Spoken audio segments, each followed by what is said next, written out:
আজকে ২০ মে ২০২৫ ঢাকায় সারাদিনই বাইরে বৃষ্টি হচ্ছে। সুতরাং তাপমাত্রার দিকে যদি আমরা তাকাই, আমরা কিন্তু দেখতে পাবো যে তাপমাত্রা কিন্তু বেশ কম এবং ফিলস লাইকও যথেষ্ট কম। কিন্তু সারাদিন বৃষ্টি হবার কারণে আমার রুম বেশ আর্দ্র হয়ে রয়েছে এবং আপনারা ভালো করেই জানেন যত বেশি আর্দ্রতা তত বেশি কিন্তু অস্বস্তি অনুভূতি হবে এবং এজন্য বাধ্য হয়ে তাপমাত্রা কম থাকলেও আপনাকে এয়ার কন্ডিশনার বা ফ্যান ছেড়ে রাখতে হবে। এখন আপনারা কি জানেন আপনার এসিতেই রয়েছে এমন একটি অপশন যেটা ব্যবহার করে আপনি এসি দিয়ে রুম ঠান্ডা করা ব্যতীতই আরামদায়ক একটা অনুভূতি রুমে আনতে পারবেন। হ্যালো বন্ধুরা, আসসালামু আলাইকুম। আপনাদের সবাইকে স্বাগত জানাচ্ছি আমার চ্যানেল ট্রিক স্টেশনে। আমার এই চ্যানেলে আমি নিয়মিত আমার ব্যক্তি জীবনের বিভিন্ন অভিজ্ঞতা, টিপস ট্রিক্স আপনাদের সামনে শেয়ার করি। আজকে আমি শেয়ার করব এই যে আমার হায়ার এসির যে ডিহিউমিডিফায়ার বা ড্রাই মোড যেটা রয়েছে সেটা আমি এখন কেন ব্যবহার করছি। ড্রাই মোডের কাজ হচ্ছে রুমের ভেতরে থাকা অতিরিক্ত আর্দ্রতাকে দূর করা। তার মানে এটা আপনার রুমকে শুষ্ক করবে, তার মানে আপনি কম ঘামাবেন এবং আপনার যে গরমের অনুভূতি সেটা কম হবে।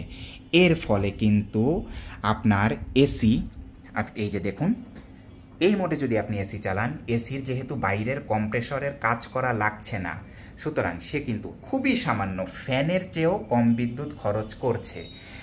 আমি গত 1 ঘন্টা ধরে এই ডিহিউমিডিফায়ার বা ড্রাই মোড চালু করে রেখেছি এবং দেখব যে এই 1 ঘন্টা 4 মিনিটে আমার এসিটি 1.5 টন ইনভার্টার কত কিলোওয়াট আওয়ার বিদ্যুৎ খরচ করলো। দেখতেই পাচ্ছেন এটা এই সময়ে 0.110 কিলোওয়াট আওয়ার বিদ্যুৎ খরচ করেছে। তার মানে 1 কিলোওয়াট আওয়ার বা 1 ইউনিটের 10 ভাগের 1 ভাগ। আমি রুম ঠান্ডা করিনি, এসির অটো বা কুলিং মোড অন করিনি, শুধুমাত্র ড্রাই মোড দিয়েই কিন্তু আমি এই মুহূর্তে আমার রুমে একটা আরামদায়ক পরিবেশ তৈরি করতে পেরেছি এবং এটা করার জন্য আমার বিদ্যুৎ খরচ হয়েছে ফ্যানের মতোই বা ফ্যানের থেকেও কম।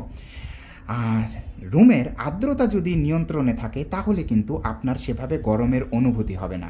এখন আপনি কিন্তু চাইলে আপনাদের যাদের বেশি গরম লাগে তারা কিন্তু অবশ্যই এয়ার কন্ডিশনার অন করতে পারেন। এই ভিডিওটা কোনোভাবেই তাদের জন্য না।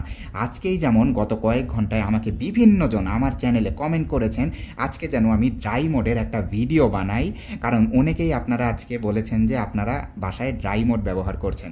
সুতরাং আপনারা জেনে গেলেন ড্রাই মোড কখন, কী জন্য, কী উপকারিতা এবং এটা করলে বিদ্যুৎ খরচ কত। এরকম আর কোন প্র্যাকটিক্যাল এক্সপেরিয়েন্স আমি নিতে পারি এবং আপনারা সেটা সম্পর্কে জানতে চান, এই ভিডিওর কমেন্ট বক্সে আমাকে জানান। আমার এই ভিডিওটি ভালো লেগে থাকলে অবশ্যই বন্ধুদের সাথে শেয়ার করবেন, ভিডিওটিকে লাইক দিবেন এবং আমার চ্যানেলে যদি আপনি নতুন ভিজিটর হয়ে থাকেন তাহলে অবশ্যই চ্যানেলটিকে সাবস্ক্রাইব করে নোটিফিকেশন বেল আইকনটি অন করে দিবেন। সবাইকে ধন্যবাদ।